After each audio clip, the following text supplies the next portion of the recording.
Welcome to Indisputable, everybody. Wait a second. Who's this guy? What is he doing here? Where's Dr. Rashad Richey? Well, he's off today. I'm David Shuster. I'm sitting in for him. And you know, Dr. Rashad is pretty nervous right now because he's thinking, I've got this Lamborghini and Shuster's about to wreck it. We will, and we're gonna have a lot of fun doing so. And here to join me in the fun today is Dan Evans. He joins us from West Hollywood. He is the host of Good Morning Bad News, Power Report, and Audio Face. Dan, how you doing? Wonderful, David Shuster. Great to be with you on this wonderful Friday. We got some great news stories to get to, some exciting Karen drama, so to speak. So let's roll into it. Let's do it, and here we go. Dateline, Santa Clarita, California, and there is a controversy over Blue Lives Matter, the thin blue line that supports police. Apparently at a youth football game that was on the school district facility, the superintendent, here's the video first of the kids and what they were wearing on their helmet decals. Watch this. So there they are. Those are the thin blue line helmet decals that are on this like youth football team, and it's part of a school district team. And the irony is that in youth football, posting political messages on team uniforms, well, that is not allowed. That's forbidden. So the superintendent finds out about this and he decides, okay, well, we can't have this anymore. We are now going to remove all political decals, not just from the Pop Warner team, but from the junior high school team, from the high school team. And the reaction was, well, people were infuriated. There are a lot of former cops that live in Santa Clarita. And so a lot of people packed a school board to weigh in on flying their flag. Here's element number 3. Unfortunately, said a Saugus High School parent, unfortunately, the flag has been co-opted by racist elements in this country and it has a taint on it now. During the district board's meeting, parents and students complained that the Blue Lives Matter flag represented right-wing and white supremacist politics. A Gordon Valley High School student said, as someone of the African American community, there was a spike in the popularity of the Blue Lives Matter flag after the rise in 2020 of the Black Lives Matter protests. The majority white town, as we pointed out, is home to a large population of current and retired law enforcement. One resident, she said this, and she protested at the meeting and pointed out something that had happened where police had actually rushed into the school in 2019. In 2019, Saugus High School was the site of a shooting that killed 2 students. The shooter, who also attended the high school, shot and killed himself in the attack. And so there were some supporters of Blue Lives Matter saying, look, if we can ask police to rush into the school to try to help save students, what's wrong with having a decal supporting the police on the helmets of children? Of course, children probably don't really know much about Blue Lives Matter, and some may not know about Black Lives Matter, but a debate has erupted, and there's apparently some sort of counter protests that are going on. There's some talk of perhaps people showing up at the next high school game with a lot of Blue Lives Matter flags and paraphernalia and trying to force the issue. Dan Evans, what do you make of all of this? It's a really interesting story, and there's only one thing that maybe I would correct you there on, is that I think a lot of these kids are very aware of what Blue Lives Matter and Black Lives Matter and a lot of what these movements mean and what they are. We're talking about Gen Z being a very politically connected generation through social media, through TikTok, through shows like we're doing right now. But also a lot of these students are living this as well. And Santa Clarita, for those people who live in the LA area, know that it is home to a lot of police officers. It is home to a particularly racial element, let's say, within the police force. And so that is going to get melded along with the Blue Lives Matter flag and tradition. And so I don't fault the students or members of the school for saying, hey, this flag is a little bit charged now, it's a little bit uncomfortable. We can ride the line by saying, hey, we're very grateful for what police officers do to protect us, but we don't endorse the way police officers are used to equate them with white supremacist violence in any way, shape, or form. And we don't want our students to feel that way on the football field. Well, maybe one of the things is if the people who support Blue Lives Matter and the thin blue line really want this decal on the helmets, then maybe there should also be a weekend when there's the LGBTQ pride flag that is put on football helmets, and where there's the Black Lives Matter symbol, which is put on helmets, and all sorts of other political slogans or whatnot. Everybody should have an opportunity to dress up their Pop Warner youth football team on school property with political slogans if that's where this is gonna go. Yeah, you either do that or nothing, I would say, which is, I'm all for political expression of all kinds. Just because the public place doesn't mean that you can't have political expression, but that political expression can't come at the expense of making other students feel uncomfortable and threatened. And you have to look at the realities of how certain symbols and slogans are being used nowadays.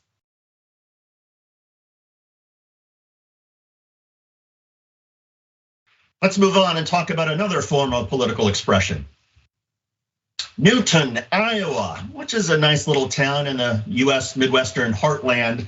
There was a city council meeting, and people get to speak up and go to city council meetings and address certain things. But a 22-year-old Newton man, there he was arrested after criticizing the city government and the police department at a city council meeting on Monday. And here is the video of this exchange. Watch. My 3-minute period to voice my criticisms about the government. Yes, and I have 3 minutes to give the government some criticism. Okay, I'm not leaving until. Are my 3 minutes up? Just told you to leave. I'm not leaving. Okay. Do you want to be arrested? Sure, arrest me. Okay. Thanks for asking. Arrest me for speaking my First Amendment rights. Go ahead. You should be ashamed of yourselves.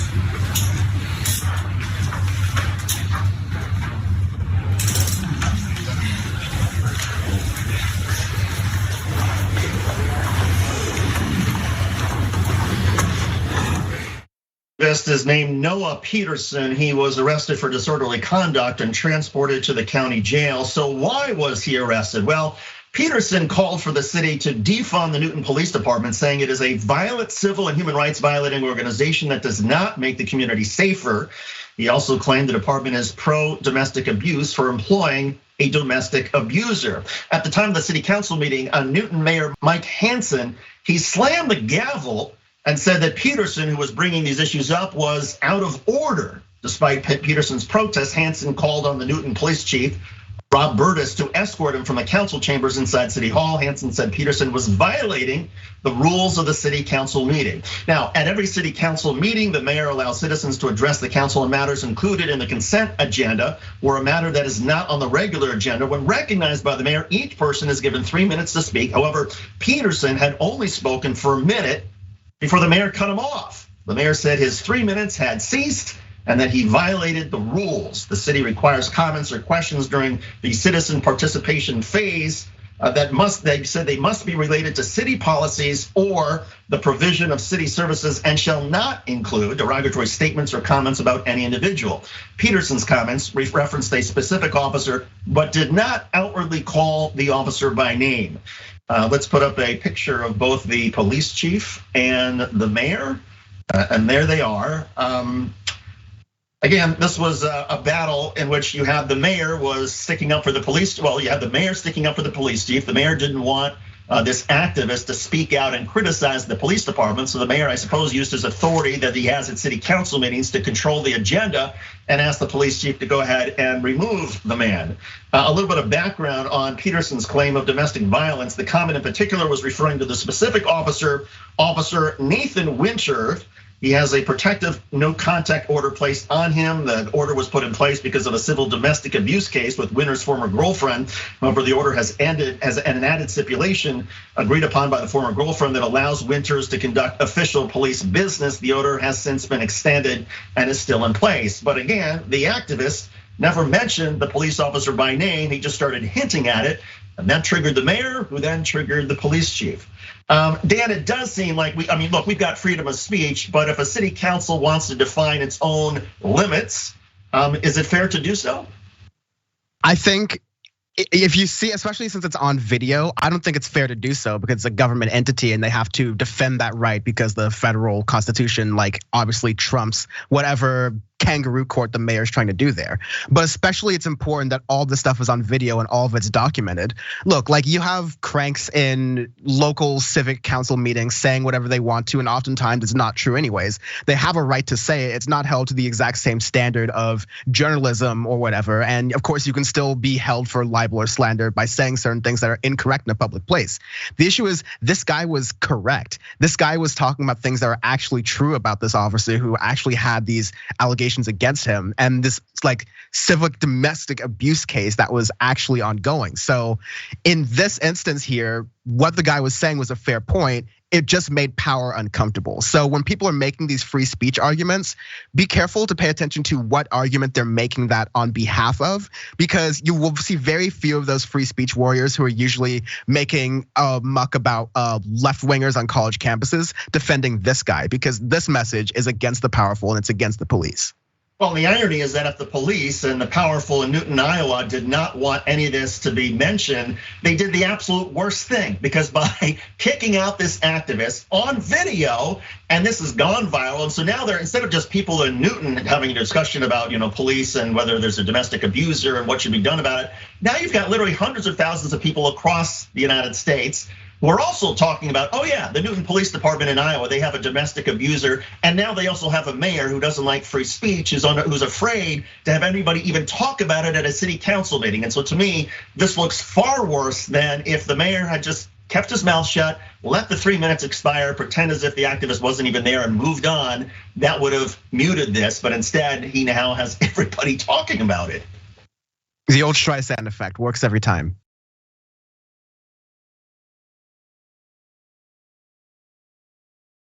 All right, let's move on. Our next story.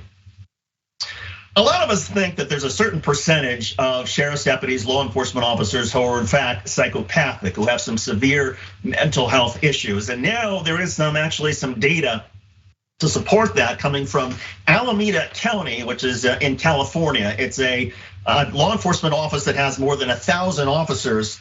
And here, in fact, let's put up the picture of the Alameda County Sheriff, Gregory Ahern.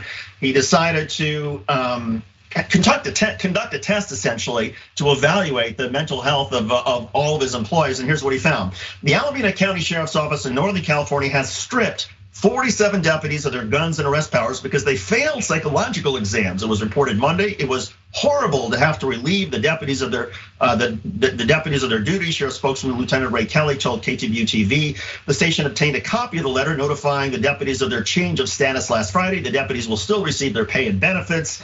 The move came after the sheriff's office conducted an internal audit of deputy psychological examinations from January 2016 to the present. The letter from Sheriff Gregory Ahern notified a deputy whose name was blacked out in the copy that the deputy had been graded D, not suited in a psychological evaluation, and under state law could not serve as a peace officer.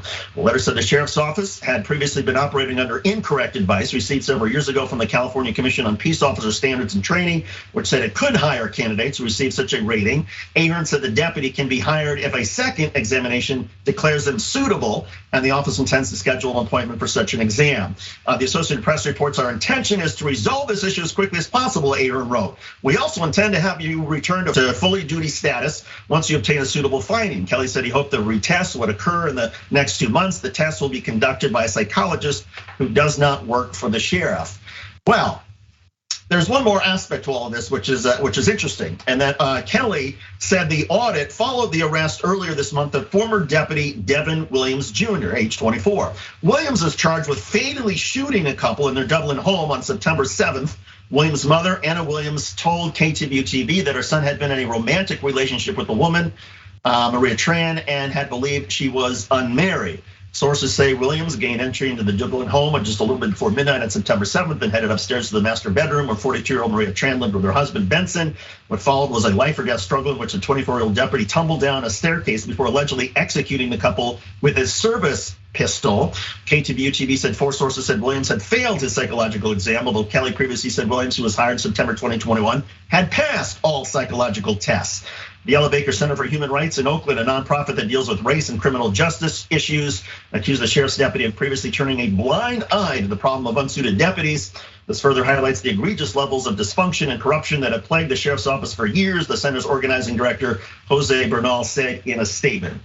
Again, when you're talking about 46, 47 sworn officers who are found to not be psychologically competent, if I'm doing the math, Dan, that's about 4% of the entire force. I would have predicted that a higher number would fail in terms of psychological and mental health, but I suppose good for the sheriff that he's trying to figure out who the bad apples are. Yeah, it kind of makes you wonder what the metrics were in that case and what the metrics were in that test. Was it one of those, like, I was joking with one of my friends how the No Child Left Behind test is one of the easiest tests ever. And maybe it was one of those simple ones. But for folks to understand, like, as people are getting priced out of San Francisco, which is its own county, Alameda County, which surrounds the Bay Area and other cities that are around that, Oakland, Berkeley, etc., is a major player here, and it's where a lot of people are living. If people don't have faith in their police force, they don't have faith that their officers are competent mentally to be able to just solve those crimes, then not only are you gonna have a lack of trust that's gonna make it harder for officers to do what allegedly they're getting taxpayer money to do, but they are going to end up having moments of lapses of judgment where they put people's lives in danger, and they do just idiotic things like what happened in the story here.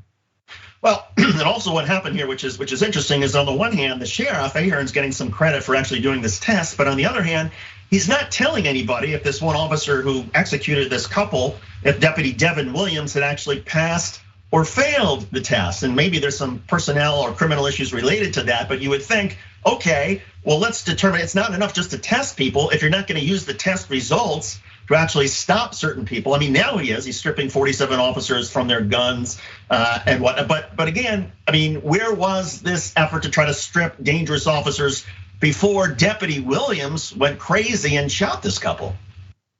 Exactly, it's where America is just the country of Band-Aid solutions. We always do, oh wow, there's like 3 gunshot wounds, let's get a Band-Aid here. That's how we do our policy, that's how we do everything top to bottom. But that isn't enough to say, okay, now we're going to do what we should have done a long time ago. This has to be a procedure from the bottom up that happens yesterday. And we need to hold all of our police forces in major cities and even smaller cities where all this stuff gets underreported. They all need to be held accountable.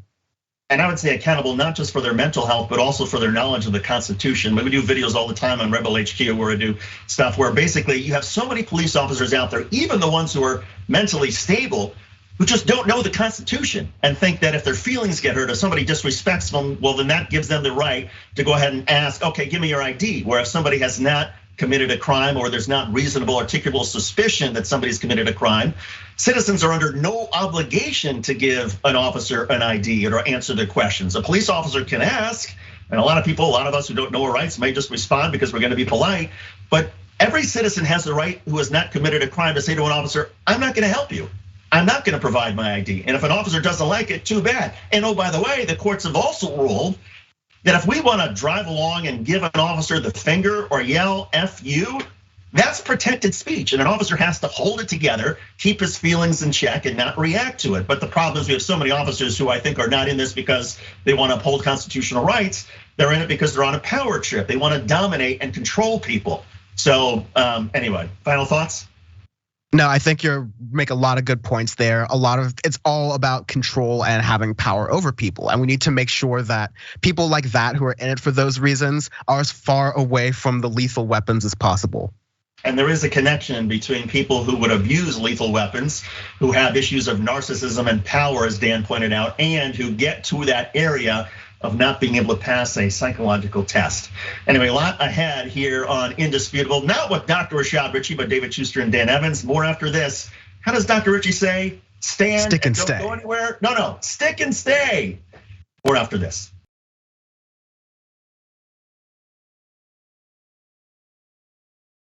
Welcome back. I'm David Shuster, your substitute host of Indisputable. And if you were, nice kiss there, Alex. I saw that. Our producer, Alex, is out and she just had somebody come in and kiss her. We're gonna talk about that later. In the meantime, if you were betting that I, David Shuster, cannot read a damn thing without glasses, well, you are correct. I'm blind as a bat when I try to read stuff. And in order, I've got some very important things to read, and that is Unbossed with Nina Turner is coming up. You can subscribe to Unbossed with Nina Turner and get ready to tune in daily at 4 p.m. Eastern time, 1 p.m. Pacific, starting on October the 17th, youtube.com/unbossedTYT. I've known Senator Turner for a long time, had her on a bunch of different shows, a bunch of different networks. She's awesome, as you know, and now she's gonna be a host, an anchor, a news person, so to speak. Nina's gonna expose how the elites in government, media, and other sectors game the system, what people can do to fix the corruption. Again, this starts October the 17th. Tune in daily at 4 p.m. Eastern, 1 p.m. Pacific. By the way, another show that's already on the air on TYT, which is also a terrific, The Watch List. The Watch List, add it to your watch list and join JR Jackson live weekdays from noon Eastern, 9 a.m. Pacific. JR has an interesting take on a lot of stuff, and he seems to be a little bit depressed these days. I'm not sure why. I think he's just going through a sad state. Although he's gonna get mad at me for saying that on this program. But in any case, no, JR's not depressed. He just puts on this, I don't know, this act maybe. Anyway, watch live daily and subscribe at youtube.com/watchlist_TYT. All right, now some really fun stuff, right? Some comments and super chat activity. Mickey C, the silver-haired dragon, TYT member, writes, the phrase Blue Lives Matter was created only to detract and distract from the Black Lives Matter message. The number of white supremacists outed in law enforcement has been growing daily. Mickey, I agree, and I think the number of people who are being outed has increased in part thanks to the prevalence of video cameras and police body cameras that are exposing the actions of all these folks. Lynn, regarding the mayor, regarding the man who was arrested at that Newton, Iowa City Council meeting, the mayor censored that man at the meeting just like Trump censors any negative remarks about him on Truth Social. That's a good point. I mean, if you believe in free speech, you should believe in it, whether it's supportive of you or critical of you. You should just support it all the time. On YouTube, Tracy Ravenhawk. Hello, Dan the man. Love you, Dan. Dan, you know Tracy? She a relative? Not sure, but I appreciate you for watching and love you as well. Also, David, don't be upset about being a blind bat wearing glasses as well. I just didn't feel like doing the contacts. It is great. We represent all of our glasses kings and queens and everyone else out there. It's all good. I'm right there with you. High school football team Justin King on YouTube writes, the only blue life I know of was the Smurfs avatar and the Blue Hound cartoon. I remember the Smurfs. I wouldn't have made that connection, but all right, bravo. Oh, Justin. Regarding the man arrested at speaking against the cops, Travis King writes he was polite, calm, and respectful the entire time, and they arrested him for speaking out. Oh yeah, totally no corruption in this town. Newton, Iowa, I wouldn't have suspected there's much corruption there. I've been to it a couple times because of New Hampshire caucus coverage. It's a nice town, but you know what? There are a lot of law enforcement agencies around the country where people are extremely sensitive. Regarding the sheriff out in Alameda County stripping cops of weapons for failing a psychological exam on TYT, Nada Dragon writes, mentally imbalanced cops in a police department is not a bug, it's the feature. YouTube member Spectrophronic writes, welcome to Indisputable. Spectrophronic, thank you, it's good to be here. It's always interesting sitting in the host chair, although it's actually the same chair that I use as the guest chair. But in any case, it's a little different muscles you gotta exercise. Forbazilla, member for 5 months writes, I needed for Doc to say when he comes back, stand and don't go anywhere. Absolutely love seeing you and Dan together, David. It's a great pairing. Thanks for doing the Lord's work at those MAGA rallies. Forbezilla, if you only knew. But anyway, appreciate you just the same. And let's see, looks like we got Rylan, who gifted 5 Indisputable with Dr. Rashad Richey memberships. Excellent. Finally, high school football team. Octo Squiddies says, I'm sure those children had a lot of say in having the decals on their helmets. Yeah, I'm pretty sure they didn't have much say on that, and that's a good point. I mean, you should ask the kids. The kids wanted it. All right, let's move on. Here we go. You know what time it is? I wish a Karen would. You want to call the police on them for having a barbecue on a Sunday? I feel free. Back off! I'm going to tell them there's an African-American man threatening my life. No, don't swear. What did you call me? Get your... You racist bastard. I am a racist. Yeah. Racist bastard. Just keep carrying on with whatever you're saying, your abusive language. Very abusive language, that. Yeah. It's not on. Not on. You live in Britain, mate. You're not British. Yeah, right. Got British passport. Yeah.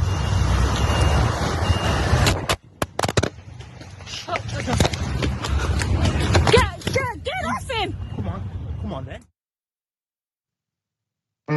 You know what? It's bad enough when somebody is racist, when they actually assault somebody who's filming the racism, well, then that's trouble. This man has not been publicly identified. He's a British bloke, Karen, from Bolton, England. But he has now been identified by his employers and he has been fired. And oh, by the way, there's also an investigation that is underway by local law enforcement. The man's employer, Accolade Logistics, did so after numerous complaints were issued following the video. A statement by the employer read in part, "We employ a multicultural workforce and do not and will not tolerate any kind of racist abuse. This person has been immediately dismissed from our company and we will be assisting the police with their inquiries. Once again, our sincerest apologies." Bolton City Councilor Rabia Jiba says the council referred the incident to Bolton Police for investigation. Jiba said, "We absolutely cannot accept this, especially when it is done openly. And this individual was in uniform. We will not tolerate this kind of behavior, and police are investigating." Dan, is, look, there are Karens all over the world, all over the globe. There are bad people. But is there something that unites them in your estimation? Oh, definitely what unites them. And I grew up not exactly in Bolton, but I grew up in Northern England for a certain period of time. And I can definitely say what unites racists in America and in England is a feeling that they own something that they don't, right? Like it's a feeling that like we haven't progressed to a point in society where this is something we share. We all give into a society, especially in England, everyone's paying taxes, same as in America. And you should be treated with a certain level of respect. Now, a car accident is very heated, it's a certain level of tension. Under my breath, I say certain things to myself about or the drivers as I'm driving along. But I think that's everyone's right. But ultimately, what you have here, this like hateful language between other people. I'm just surprised that this man had the audacity to record himself saying all of these things as though it would make his case better. Just like document the accident, have insurance deal with it, move on. You don't need to show your bigoted face while doing so. But I'm glad the company he was working for and wearing a uniform for during the time didn't say, "No, buddy, you're not gonna be representing our company with that sort of rhetoric. Please get off." I know I went British there, but please get off of that. And by the way, just in case anybody was wondering, the couple that he was harassing, they're in their 50s, an Asian couple in their 50s. They're not young teenagers who might be showing disrespect or mouthing off, just an ordinary couple in their 50s. But in any case, it is time for Anti-Karens Unite. You're screaming at employees at Walmart. Get out of here. That's racist. Yes, it is. No, it's not. The United States doesn't have an official language, jackass.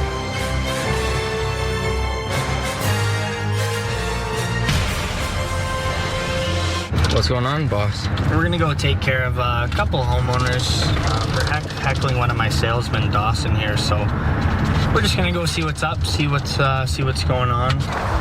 What's going on, gentlemen? Yeah.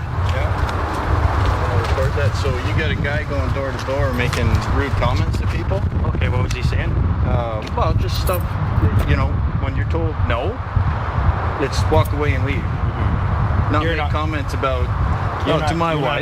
You're not in the sales game, I assume, sir. I am. Yeah, I do home renovation. Right on. I'm a huge salesperson. Okay, good job. But going door to door and making comments like that about. It was about myself. It doesn't matter what it is. It's still rude, right? Is it appropriate? I'm just trying to step in here and I want to know what he said, right? That's what I'm trying to figure out here. So she told him that we had a friend that does windows and stuff, and his comment was, "Oh yeah, was he as good looking as me?" That's not appropriate. That's what you're upset about? Yeah, I'm pretty upset about that. You think that's appropriate? I think it's funny, maybe. So sales is the art of persuasion, becoming liked. Yeah. You know that though, you're a sales guy, so obviously you would know that. Okay, so the offense from the window washer salesman that his boss was there to defend was, are those other washers as good looking as me? The salesman is flirting with those guys. And by the way, this is Canada, which makes it even more surprising because you would figure most Canadians are like the salespeople. They're just kind of flirty and they're happy. But there's some very angry Canadians there because they somehow took offense at the sales guy, the window washer sales guy, flirting with their wives. Geez, talk about insecurity. Here's another part of the video in which their insecurity is highlighted by the window washer's boss. Watch. He's well on his way to making $1,000 today. I know you guys are at home not making money, which is cool. I understand. So yeah, have fun inside, hanging out. We're out here working hard in the sun. Business license or a card? I do. Could I have one? Nope. Why? Do I have to give you one? Yeah, why do you need one? Well, I'm just trying to make sure you're legit. I mean, Okay. training is a very important thing. Well, you can give the cops a call and let them know that he asked your wife if the other window cleaner was as handsome as him. I'm sure the cops would have a good chuckle while they ate their donuts. That's right. Yeah. So why don't you guys get in your van then and get out of here? No, we're okay, thank you. We're working here. We're doing everything cool. We're all legal, so we're gonna keep knocking doors. We've got a few lined up in here as well. Actually, we've got a few sales going. So I love that, boss. Not only is he anti-Karen, he's also anti-cop. Did you hear that comment about the cops and their donors? Well, and their donuts. Well, he invited the Canadian ruffians who are sitting at home not making any money. There's that little dig as well. My guy's making $1,000. How much are you making? Well, in any case, he invited those Canadian ruffians, those Karens, Canadian Karens, to go along with him for a sales call so they could see how things are done. Watch this. My wife is the one that's in there who was upset about the comment that he made, okay? Shooken up about that one, eh? Yeah. Oh, wow. Yeah, she was. You don't go door to door making comments like that to a woman. I could literally go knock any one of these doors. You can shadow knock me. I'll make the same comment, and they'll laugh. They'll say, wow, that was funny. You want to go? We'll go knock a door right now. I'll give my pitch right now. You want to see? You guys have the notepads out? Okay, just checking. Hello. How are you, miss? Awesome. Have you seen me on the street at all today, miss? Oh, just the good-looking guys in blue. I just came over. I'm working for a bunch of the neighbors on the street. Is your husband as handsome as me? Is he as handsome as me? Yeah, I'll just go around and give you a quick price just so you know. She laughed. You think that was because rude? It was funny. Was that rude? Was I being rude, miss? Was I being rude? Was that offensive that I asked if your husband was as handsome as me? Were you offended, miss? Were you thrown off? Was I hurting his feelings? No, I was making a joke. I'm a door-to-door salesman. I'm a kid. I'm a kid trying to make some money. No, I just put these guys in their place, okay? Go home. They should go home indeed. That is a wonderful boss, a terrific salesperson. And he's got that Canadian personality of sort of understated. Oh, you're writing this down in your notebook? The jabs are very subtle with the Canadians who are putting their Karens in their place, but they're effective nonetheless. Dan, what'd you make of it? No, it's some good old-fashioned Canadian chirping that anyone who's blessed to have a couple of Canadian friends in their life that know that that's just how they're just talking stuff right there. It's just just pull out the notepad, just have a go right there. It's like, or even when he says, when the other guys are like, hey, why don't you get out of my neighborhood? It's like, actually, we're gonna not do that. We're just gonna stay here. We're gonna have some doors to knock on. Just a very casual, polite, actually F off. I'm gonna do whatever I want to and continue with my business. No, I like the way they're standing up there. And I actually feel that those guys are really, sexually threatened in a way by his confidence, his demeanor. Like, I think that's the real issue that's going on here, that they're just a little bit too not comfortable in their own manhood to really come to terms with. Yeah, or maybe not comfortable with the relationship that they have with their own wives, right? Because if you've got a strong relationship with your partner, somebody flirts with them, of course somebody should flirt with my partner, she or he is attractive. But if you have sort of an insecure relationship with that person, and then somebody comes along and you're thinking, oh my God, is this window washer boss about to sweep my wife off her feet with his handsome blonde locks and his powerful window washing, propelling abilities? Oh no, my wife is gonna be swept off her feet. I'm so mad. Okay, well, I can't imagine that happening anywhere down here, but maybe on that particular block in that particular town in Canada, those guys have got some issues. Yeah, if your marriage is that close to being a Grand Theft Auto cutscene where you're fighting with your wife, then maybe you have bigger issues, honestly.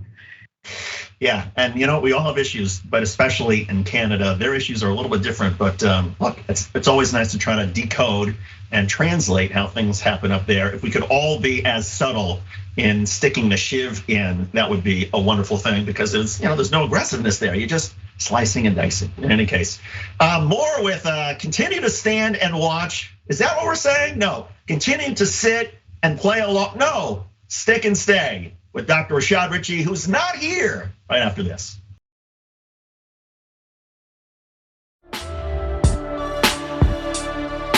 Welcome back to Indisputable. Yes, he's got the glasses on. You see those little green lights? Cool, right? It's kind of like Kind of like what Joe Biden's doing. In any case, this also means that I'm about to do some, Dr. Richey, wherever he is, I think he's in Washington, D.C. right now. He's like pulling his hair out, what little hair he has left. He's like taking his glasses off and like, oh, what the hell am I doing to my show? I got this. So anyway, Dr. Richey's gonna be really fired up on Monday, I can promise you that. But in the meantime, if you need a little more money, when you open an account with Aspiration, you have the chance to reduce and mitigate your carbon and ecological footprint, fight climate change, and give forests and animals another chance. I'm told that even if you have bad credit, you can get an account with Aspiration. So go to aspiration.com/TYT to sign up or scan the QR code that you see on the screen. Pray for Aspiration. Now let's go to a couple of viewer comments regarding the anti-Karen. Those folks in Canada, the window washer boss who took on those Canadians who didn't like the window washer flirting with their wives. Robin's Egg says he threw his wife under the whole damn bus. I agree. I think when a husband reacts that strongly, he's got some concerns about his wife and maybe she doesn't want him doing this. Let's go to Twitch. Bernie, the Kiwi Dragon, talking about the glasses. I've worn glasses since 12. I'm quite short-sighted, ironic, because I often accuse right-wingers of this, of being short-sighted. They're short-sighted in their mental capacity, not in how they see. Regarding the racist male Karen fascist killer, he recorded himself because he feels that he did nothing wrong and his bigotry should be accepted. Isn't that the case, Dan, with so many bigots out there? They want their bigotry to be accepted. They think that that's okay. Yeah, everyone wants the world to go by their set of rules, and they're wrong because only my Dan from the Internet set of rules are the best set of rules. No, I'm just kidding. No, but like we need to have a set of morality that is based on respecting everyone and understanding these cultures because it's really cool. It's really great to learn about these things. Also learn how to put people in their place in a very calm and effective manner like those Canadians do. And regarding the anti-Karen, the window washer boss, Cheesy Vegan writes, Karens hate when people give calm energy, and that is spot on because so many Karens feed off of their own anger and their frustration. They're so mad, and when somebody comes along and can just sort of calmly take the glasses off and say, hey, let's talk about things. Make sure you got your notebook ready. That drives the Karens crazy. In any case, let's see, what do we got now? Let's talk about President Joe Biden. President Joe Biden delivered some great news for a lot of Americans who have been convicted under federal criminal statutes for possessing marijuana. He has pardoned all of them. Here's the announcement the White House put out on Twitter. As I said when I ran for president, no one should be in jail just for using or possessing marijuana. It's already legal in many states, and criminal records for marijuana possession have led to needless barriers to employment, to housing, to educational opportunities. And that's before you address the racial disparities around who suffers the consequences. While white and black and brown people use marijuana at similar rates, black and brown people are arrested, prosecuted, and convicted at disproportionately higher rates. So today, I'm taking 3 steps to end this failed approach. First, I'm announcing a pardon for all prior federal offenses for the simple possession of marijuana. There are thousands of people who are convicted for marijuana possession who may be denied employment, housing, or educational opportunities as a result of that conviction. My pardon will remove this burden on them. Second, I'm calling on all governors to do the same for state marijuana possession offenses. Third, the federal government currently classifies marijuana as a Schedule I substance, the same as heroin and LSD, and more serious than fentanyl. It makes no sense.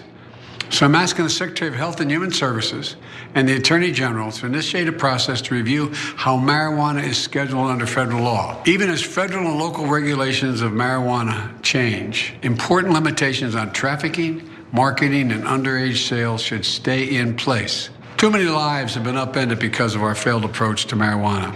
It's time that we right these wrongs. Right these wrongs. Well, no matter what President Biden would say, you can count on conservatives to take the opposite point of view. If Joe Biden sneezed, you've got conservatives who would say, oh, he should cover his mouth. If he covered his mouth, they would say, what's wrong with him? Why is he sneezing? Well, of course, Laura Ingraham over on Fox News, she took issue with Joe Biden providing some relief to people who've been convicted under federal criminal law for marijuana possession. And of course, she does not approve of any of this. Watch. Well, it starts with marijuana, but where does it go from there? Oregon was the first state to decriminalize it. Then they legalized it for recreational use. And then a few years later, they decriminalized hard drugs, cocaine, heroin, LSD, and even meth. Yeah, they're decriminalizing things, which means that the government is getting now a portion of the proceeds when marijuana is sold legally. And the government also doesn't have to spend time locking up non-violent offenders, people who use drugs. But in any case, it's not entirely clear regarding the federal decriminalization, what Biden's doing in terms of the pardon for people who've been convicted for marijuana possession. It's not entirely clear how many people will receive pardons under the order. The Justice Department issued a statement saying it would expeditiously administer the president's proclamation, which pardons individuals who engage in simple possession of marijuana, restoring political, civil, and other rights to those convicted in that offense. In coming days, the Office of the Pardon Attorney will begin implementing a process to provide impacted individuals with certificates of pardon. Keith Reed at The Root also writes that Biden's move reflects not only a shift in policy, but also a shift in social attitudes. Currently, 19 states have fully legalized marijuana use or possession for either medicinal or recreational purposes. And local prosecutors in some states that have not are increasingly choosing to not pursue cases against people caught with weed as a matter of simple policy. At the same time, weed has stayed on the federal government's list of the most serious illegal substances, creating conflicts with local, state, and federal laws. Keith Reed continues by saying, as a member of the US Senate, Joe Biden was one of the primary sponsors of the now infamous Federal Violent Crime Control and Law Enforcement Act of 1994, which provided billions of dollars in federal funding for states to grow the ranks of local police forces and incentivize them to implement a number of tough on crime strategies that have since been blamed for mass incarceration. And while research shows that the connection between the 94 crime bill and mass incarceration isn't that clear cut, Biden has since apologized for his role in promoting the law that many people believe ushered in an incarcerated state and for its detrimental impacts on Black and Hispanic communities. Indeed, the crime bill disproportionately seemed to sweep up African Americans and other minorities, something that Joe Biden, even Bill Clinton, who supported the 94 crime bill, both say that bill was, in hindsight, a mistake. Dan, does the giving a pardon to people who got caught up in federal criminal law about marijuana, does pardoning them go far enough? Well, yeah, for Crime Bill Joe to turn around and apologize is one thing, but from politicians, we have to expect more from them than apologies. We need to see action. And this is decent action from Joe Biden. It's good to separate here. Let's take this rationally and look at the good versus what this really is, because this is timed specifically right before a midterm election cycle where Biden wants to make sure that he can get as much support from his base as possible. The good is that around 6,500 people who have been hit with federal charges since 1992 for simple possession will have pardons, which will make it easier for them to find employment, find jobs, apply for other different programs they need. Because as we've talked about, it's very difficult to get yourself on your feet when you're getting out of jail because we don't really have a rehabilitation system in this country. We have a punishment system in this country. It needs to be radically reformed. That being said, no one was actually in jail. This is freeing 0 people. Not a single person who was being pardoned by Joe Biden was actually in jail during this. This is, again, it's kind of like he's hiding the buck a little bit by making this sound a little bit better than this is. This is to say nothing about people who are held on a state level or on a local level where they have more strict cannabis laws. It doesn't really do anything for them. Now Biden's urging states to do look at their own policies, and he's urging the descheduling of cannabis, which is a good thing, or rescheduling of it, which is a good thing. But this says nothing for people who are still in jail for selling small amounts of cannabis. And meanwhile, you have companies that are making millions and billions of dollars off of doing the exact same thing in a legal market. There's no reparations for them. That's the thing that we need to be pushing for it to go far enough. So just keep in mind, this is a political play for Joe Biden. This is a little bit of progress, but we need to be really rational headed and clear minded with what this is really doing. And it definitely does not go far enough. I agree 100% in terms of both the politics and the policy. Politics, yeah, Joe Biden's got 4 weeks before the midterm elections. He's trying to get his base revved up. This is another step in that. And as far as the actual policy, to your point, yeah, I mean, most of these crimes are committed in terms of local laws and state laws. And I remember very clearly, I mean, and again, it's a patchwork of how the states and communities view marijuana possession.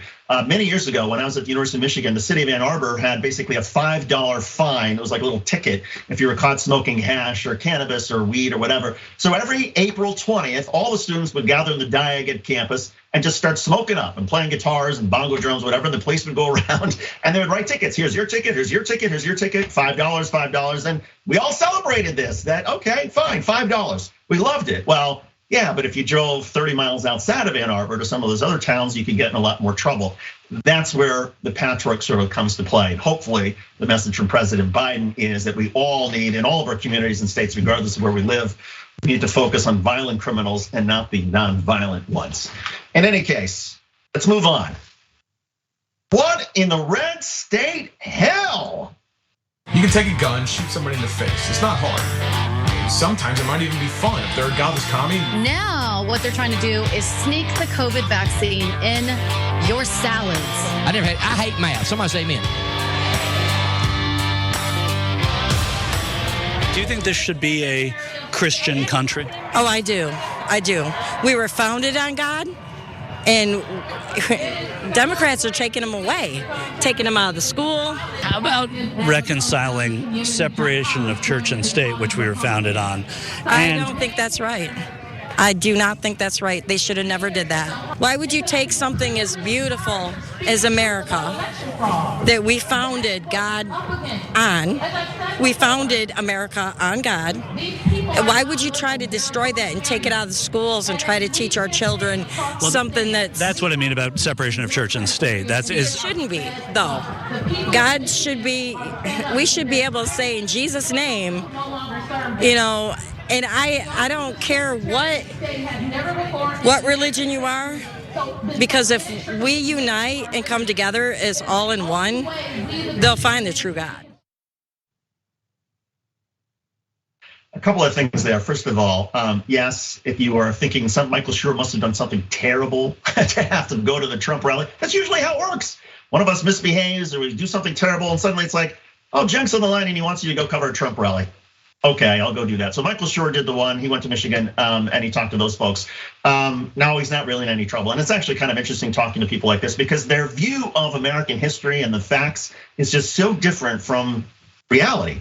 And here you have people who just don't understand. They probably never picked up the Constitution. They probably never read the First Amendment. They don't realize the First Amendment, the government can either promote, establish, prohibit religion. It's not the government's job to say, yes, you must be religious or no, you cannot be religious. But in their mind, they think this is a Christian nation and America was founded as a Christian nation and we should all be Christian, except that a lot of us are not Christian. And that's one of the beauties of being in America is that you get to be whatever religion or not that you want to be. Dan, is there any way of reaching people like the ones Michael Schur just spoke with and saying, you gotta have a little common sense? Yeah, to maybe give a hint or tease to what I would maybe like to do if I were put in a similar situation, is that I would point out that there are actually parts of the Christian tradition, I grew up in one, the Jehovah's Witnesses, who disagree with the idea of church and state being combined. They believe that church is above state, and they believe that combining the two is against the religion to begin with. And it's a Christian sect of the religion. So I would honestly just like to break her brain and say, okay, do you disagree with other Christians who say that there should be a separation of church and state? Because I remember there were arguments about, should I have to say the Pledge of Allegiance? Because it says one nation under God, and that's technically against my religion at the time. So that's just within the Christian tradition. I'm not even acknowledging the fact that this is a country full of a number of wonderful different religions and lack of religious beliefs as well that don't follow any sort of tradition. So she really kind of shows what she's really about there when she says, it's okay, we'll all unite as one and eventually they'll find the true God. You want your God to be number one here. Well, and she also underscores it when Michael Schur asks her about people who are Jewish. Watch. Let's say I'm a Jewish dad and I send my Jewish daughter to school and she's made to pray to somebody else's God. Do you see that as constitutional? If I was the father and I didn't want her to pray to somebody else's God, I would take her out of that school. But what if it's a public school? I would take her out of the public school. And then what are his options? Homeschool. So if you don't believe in Jesus, homeschooling is probably better? It's better. Why don't people believe in Jesus? Well, why do so many people believe in Jesus, right? I mean, it works both ways. And that's one of the great things, again, about our founding fathers and their view. They got a lot of things right, they got some things wrong. with their view that there should be a separation of church and state. It's not up to the government to decide whether you believe in Jesus or believe in something else or believe in the super universe or believe that plants can talk to you. You can believe whatever you want. You just can't impose that on other people in schools, in the public square, in government activities. That's what this is all about. But I don't know, maybe someday, maybe we will have some people who will be re-educated on this, Dan? Yeah, that's the hope, maybe, but it's not seeming likely in the future. Yeah, good reasons to be pessimistic, particularly if you go to a Trump rally. I think Donald Trump feeds on people who are uninformed and uneducated. In any case, more with Indisputable without Dr. Richey, David Shuster and Dan Evans. We will continue right after this. I didn't even say stick and stay. Oh no, I just did. Here we go.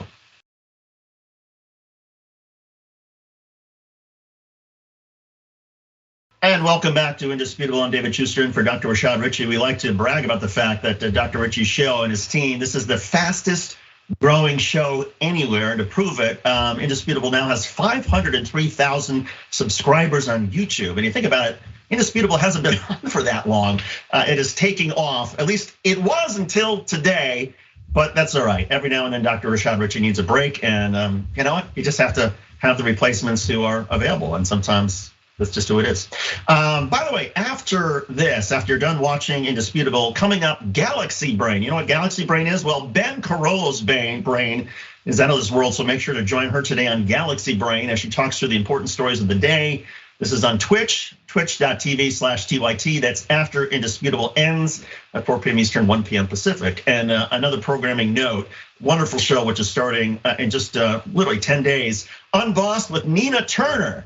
You can subscribe to Unbossed with Nina Turner. Get ready to tune in daily at 4 p.m. Eastern time, 1 p.m. Pacific, starting on October 17th. You're gonna love this show. YouTube.com/unbossedTYT. Nina's gonna expose how elites in the government, media, and other sectors game the system and what people can do to fix the corruption. She has been all over these issues for years. As anybody who has followed Nina knows, she has a lot to say and a lot of experience. She's gonna have a terrific platform here on TYT to share so much of what she has uncovered and what she knows. Let's go to some comments. Members, TYT.com, regarding Joe Biden pardoning federal weed convictions. What Biden, this is from Mickey C, the silver-haired dragon. What Biden did is good. I wouldn't call it great. Yet again, he tossed a few crumbs when so many need a full meal. It's time to release all nonviolent drug offenders and expunge their records. I agree, I can understand not including manufacturers and distributors of large amounts. It's time to legalize all drug use. Hear, hear. On YouTube, Our Future Is Now writes, I got 1 year in prison for second offense possession in front of the same judge that let Kyle Rittenhouse off. I did more time for 2 times than he got for 2 murders. Isn't that the thing? Just remarkable. Another YouTube member regarding Donald Trump supporters not wanting separation of church and state, Cassandra Kapernika writes, these people would fail the test for citizenship. Every foreigner passes or has passed. It's true.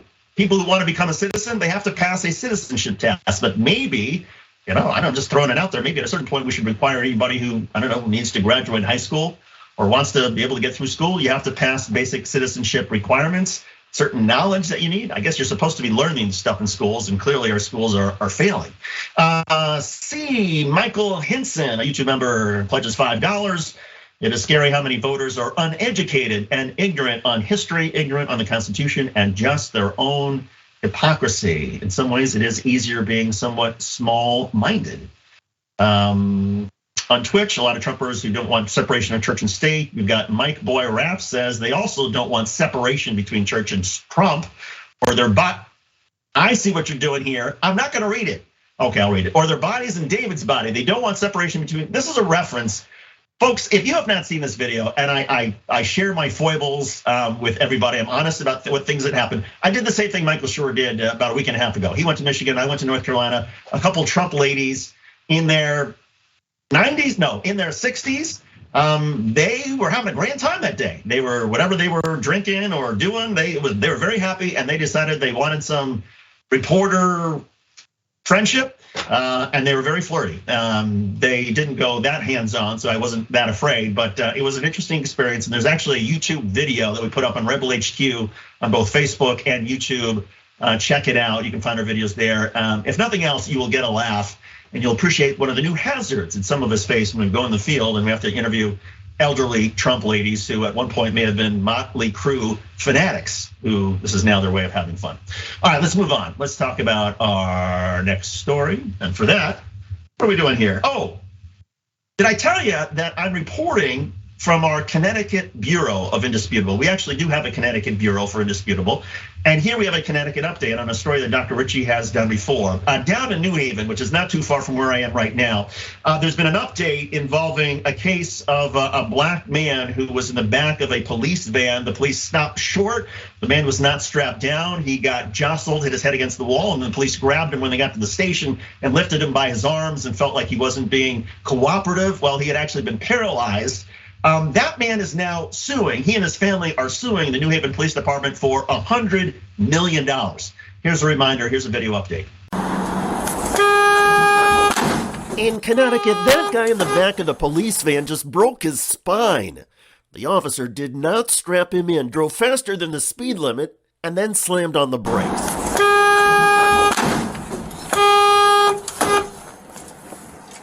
You felt? The police officer stopped and verbally checked on the man, 36-year-old Randy Cox. I fall. I cannot move my arms. All right, do not move. I can see moving your arm. No. Okay. Look at my hand. All right, hold on. Oh. But then the officer kept driving without providing any assistance. Cox was under arrest for a weapons charge.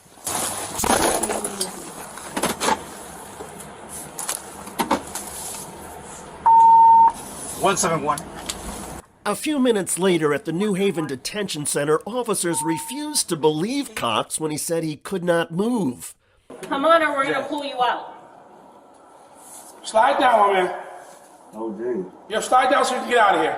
Look, if you gotta drive me, we'll start over. All right. Yep. Eventually, they dragged him out by his feet. What's the hand? All right. Now, almost there. You're almost there. You gotta get your shoulders out. Ready? 1, 2, 3. Stand up. There we go. All right. Yeah. How you making up? Ready? Actually, go get that shit. Get the wheelchair. The police did place Mr. Cox in a wheelchair, but they repeatedly taunted him for not getting up. I can't feel it. Sit up. Oh my God, yo. Yeah, sit up. You're doing extra shit. Sit up. Yeah.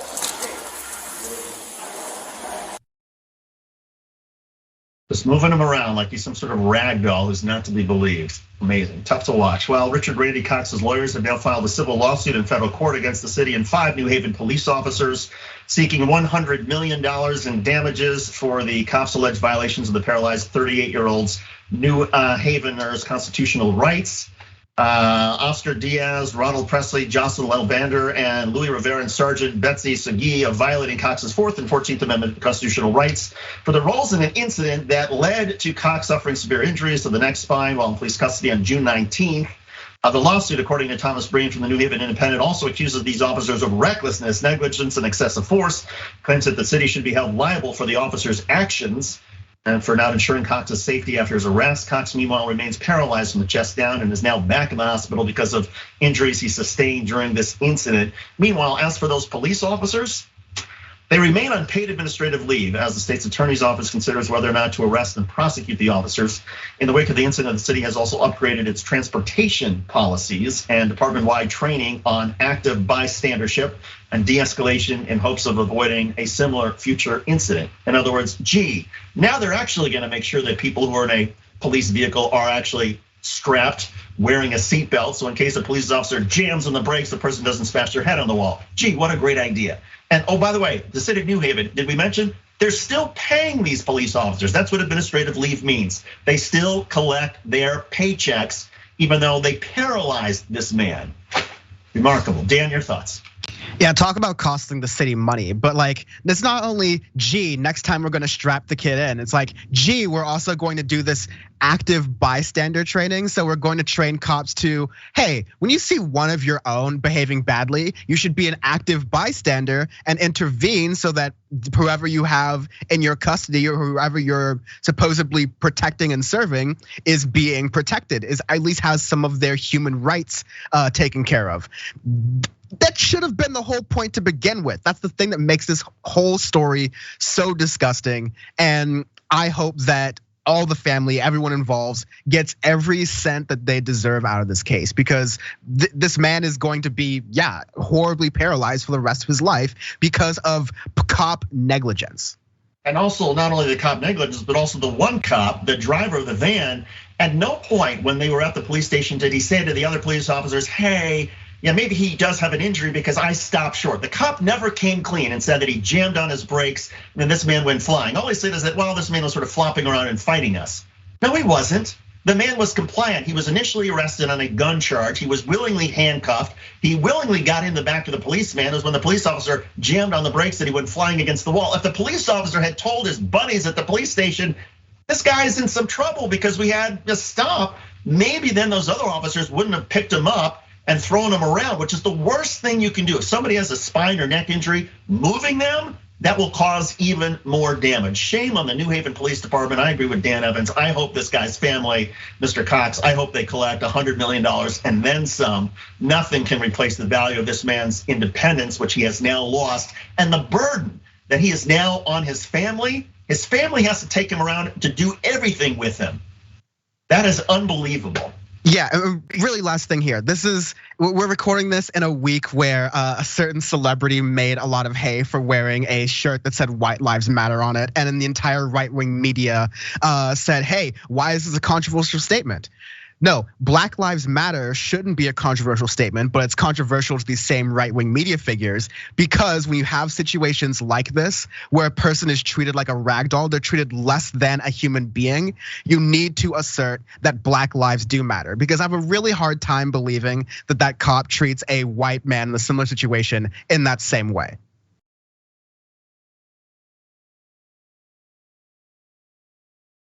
Let's move on.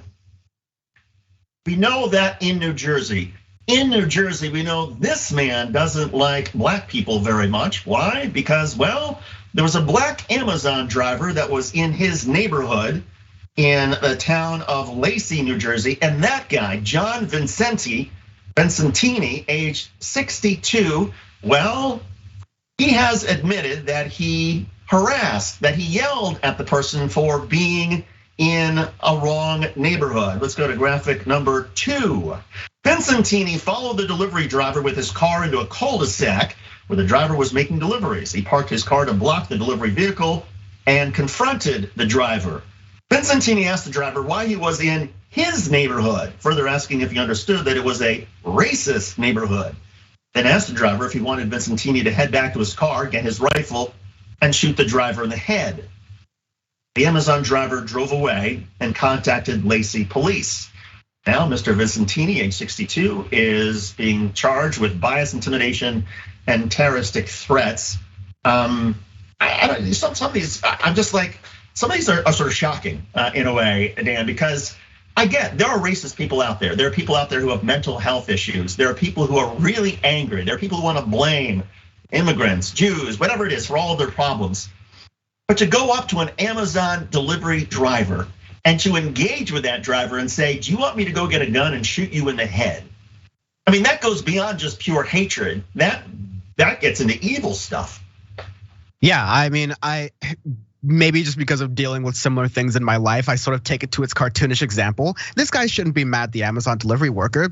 Silly Amazon for not knowing that this is a designated racist only neighborhood. So they got to make sure to only send the racist Amazon truck driver to them. Really, the guy should really be a little bit more reasonable and realize that he should be blaming it on the truck driver. He should be blaming it on the entire system that is missing this like note to make sure he doesn't go to the racist only neighborhood. Yeah, I'm very much stuck on that part. That he's like, oh, don't you know, this is the racist only neighborhood. What are you doing here? And the Amazon driver should have just been the entire time just like, yo, this is a Wendy's. Like, I'm literally, I don't know, man. I just work here. The classic example of that kind of situation. And so, yeah, when you get out of the sort of, I guess, my spin on it to sort of cope with these things, is that it is evil, it is gross, it is sickening. And I think what makes it most disgusting in this case is how brazen it is, that he feels empowered to, almost do this castle doctrine, this George Zimmerman-esque.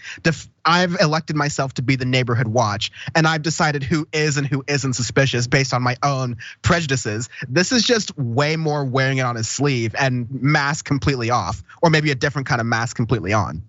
Well, and if he wants his mask on and he wants everybody to know about it, and he wants everybody to know that in Lacey, New Jersey, there is this neighborhood where we only want white people, then maybe they should put up some Klan signs and make it very clear, put up some billboards saying that we only want white people here. And Mo, by the way, if you got an issue with that, contact John Vincentini. Here's his email and phone number. And then Mr. Vincentini can see what sort of reaction people will have. And then maybe he might have a slightly different opinion about his racism, but maybe not. People have seen those signs. Go ahead. I was gonna say, people have seen those signs that are like, in this house we believe. Well, you could just put a racist spin on that with that guy's contact information, and yeah, we'll see what happens and see if his mind changes. Crazy times. More after this. Stick and stay. This is Indisputable with David Shuster and Dan Evans.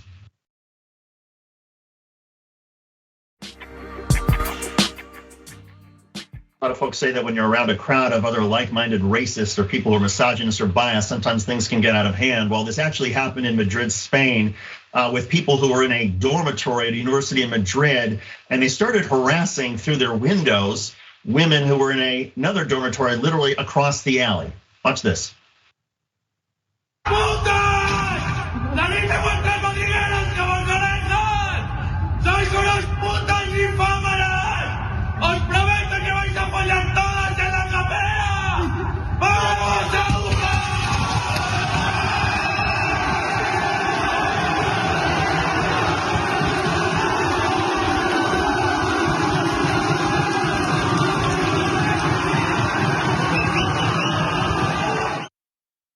Okay, so for those of you who don't know Spanish, these were students at LAS Aguja, an all-male college, which is part of the University of Madrid.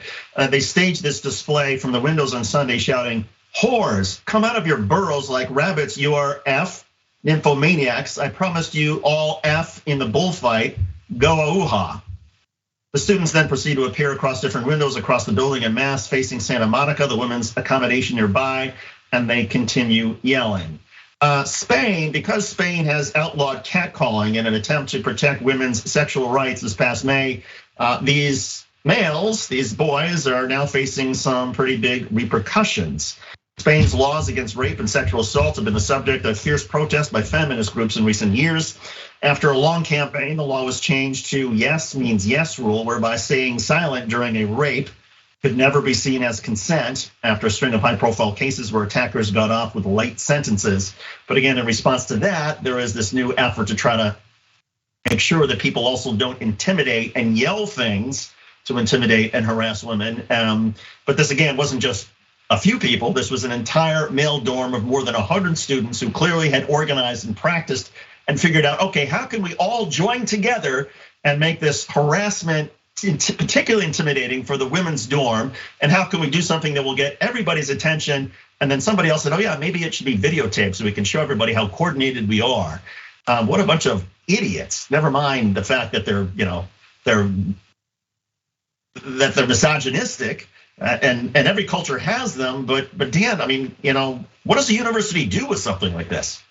Yeah, well, definitely university reprimands. They luckily made it all convenient that it's an all boys dorm, that everyone did this. They all have windows. You can easily track and figure out which rooms were involved in it. And definitely the university should reprimand them if they don't want to be seen as the type of place where this kind of thing can happen. But it's definitely sort of shocking, just like you described, David, how top to bottom there was coordination, there was planning, there were probably practices. And they wanted to demonstrate, hey, these are the type of men we want to show the world that we are. This is the type of misogyny that we want to represent. And by the way, ladies, this is how we think and this is what we're proud of. I can't imagine something as self-defeating and shooting yourself in the foot as having participated in one of these videos.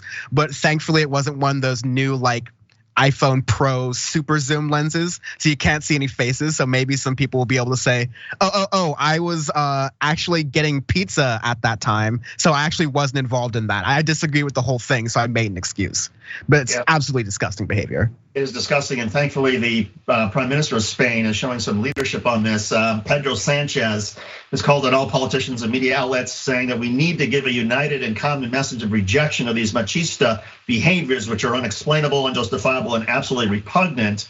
Unfortunately, the chant is allegedly part of a ritual of machismo that takes place at the beginning of each academic year. TikToks from 2021 show how the song is part of a hazing process for newcomers, a mode of indoctrination. The university did not respond to the identical incident from last year. But this year, the administration released an Instagram statement on the matter. In it, the university calls the action unacceptable. At least one student, the so-called ringleader of the chant, has already been expelled for this incident, and the remaining students will be required to take courses for awareness in gender equality. And hopefully this is the last year of this ritual of machismo.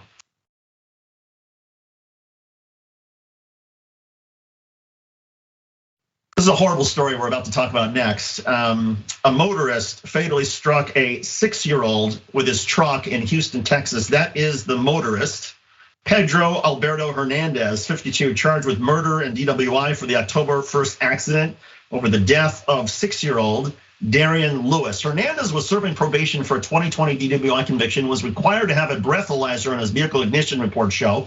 However, according to court documents, Hernandez admitted to drinking 4 16-ounce beers before hitting the boy.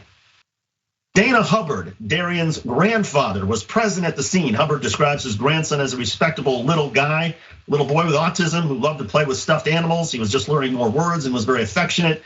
Darian was walking across a parking lot in front of a laundromat with his grandfather and cousins when he was struck by Hernandez's truck. Dana Hubbard describes the incident. He came in on my left side and hit my grandson. That's how close he was to me, Hubbard said. I was able to hit his car to let him know what happened. I ran around, I said, "You hit my grandson." He stopped, he backed up, drove over my grandson again, and stopped his truck on his head. Court documents show Hernandez ran over the boy 3 times. His grandfather said the man had a smirk on his face the last time. I swung out on him because he was laughing and thought it was funny, Hubbard said. Reports show that Hubbard pulled Hernandez from his car and pinned him against the truck's hood. Then other witnesses held down the driver. Hernandez's bond was set for $600,000, but it was raised to $950,000. Driving while intoxicated is a misdemeanor in Texas. However, a third DWI will result in a felony charge. A lot of folks say that Harris County, where the incident happened, was one of the first in the state to tag a felony charge to DWI offenses in an effort to reduce drunk driving. If convicted of Darian's murder, Hernandez could face life in prison. No words. I mean, somebody who would deliberately be triggered by somebody saying, "Hey, you just hit my kid," and then back up over that kid and smirk and laugh about it, that's somebody who needs to be put away for the rest of their life. Yeah, like beyond drunk driving, which I think the laws might need to just like overall need to overlook it as a state of Texas, because it seems to be, just a misdemeanor for your first 2 drunk driving incidents. Madness. The case for better public transport altogether. But the fact that you have this demeanor of a person who is not only drunk, but willing to laugh about running over someone's grandson, given the knowledge that you're doing that's gross. That deserves much more of a punishment. Honestly, I just don't see rehabilitating that kind of person. Dan Evans, tell us where people can find your work and listen to your voice and hear your insights. Power Report live streaming every Thursday at 9 p.m. Eastern, 6 p.m. Pacific on Twitch. And then Power Report as a podcast, Audio Face as a podcast, Good Morning Bad News on TikTok, and a new podcast coming soon because, I don't know, I just love podcasts. I love the sound of my voice and these really nice mics. And it was great to be with you today, David Short. Of course, and Good Morning Bad News, it's sort of a lighter take on bad news, right? It's not like, oh my God, we're gonna depress you to start your day. Absolutely not. It's like a caffeine version of depressing you to start your day, but empowering you with really important leftist news. All right, Dan Evans, thank you so much. Right here. On behalf of Alex Jablonski. Oh, look, there he is. He's got the mug. On behalf of Alex, whoever was behind her, giving her some affection today, everybody else who is part of the Indisputable team, Dr. Rashad Richey, I promise you, even if he wasn't gonna be back on Monday, he's coming back, I guarantee it now. I'm David Shuster. On behalf of everybody at TYT, thanks for watching. Welcome to Indisputable. I'm your host, Dr. Richey. We got a lot happening today. But what do we do on this show? We tell the truth. You know why we tell the truth? Because the truth is simply indisputable. Rashad, great to be here. Congratulations on the new show. And I gotta let everybody know that Rashad and I go way back. Here's the pattern that we see in all of these Karen stories. They think they own stuff they do not own. Now, where does that come from? I don't know, maybe slavery. Maybe they think they should still own black people. This is what happens when Karens weaponize the police. When you're used to privilege, equality seems like oppression. It hits you in a certain way when someone is holding you against your will, treating you like you're a criminal and you're an innocent person. This is something that black people face no matter where they are. A stronger black economy lends itself to a stronger, greater economy. Don't think it's exclusive of you, it's inclusive of you. What's your beef with critical race theory? It adds more fuel to the fire of the racist tendencies that we already have. We have a generation of problem solvers that can remedy the problem if they are properly taught what the problem is. You know who created redlining in this country? It was a white liberal. I don't give a damn who created it. If it's a racist policy, Shelley, here's what I don't know. I don't know. See, there you go filibustering, brother. You're scared of this truth, but you're gonna get it though.